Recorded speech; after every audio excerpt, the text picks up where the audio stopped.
എന്താണോ പച്ചോന്തേ നിന്റെ കൈക്കെന്ത് പറ്റി? ഒരു പഴത്തൊലിപ്പ് ചവിട്ടിയതാ. ആ അത് നന്നായി. കുറച്ച് ഗോമൂത്രം വേണമായിരുന്നു. എന്തിനാ നിനക്കിപ്പോ ഗോമൂത്രം കുടിക്കാനാ? പോയി പോയി അതും കുടിച്ചു തുടങ്ങിയോ നീ? എനിക്കല്ല, അമ്മുമ്മക്ക മരുന്നിനാ. എന്തു പറ്റി അമ്മയ്ക്ക്? കടവയറ്റിലൊരു നീർക്കെട്ടെ.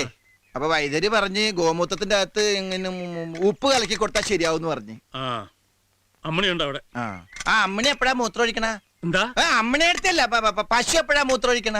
പശു 9:25 ഒരു സമയം. ഇനിയിപ്പോ ഒരു 10:15 ഒന്ന് നോക്കാം. അപ്പൊ നിങ്ങളുടെ ഇവിടുത്തെ പശു ടൈം ടേബിൾ വെച്ചാ മൂത്രം ഒഴിക്കണ? ടൈം ടേബിൾ വേണമെങ്കിൽ പാത്രോട്ട് അതിന്റെ മൂട്ടി പോയി നിക്കടാ.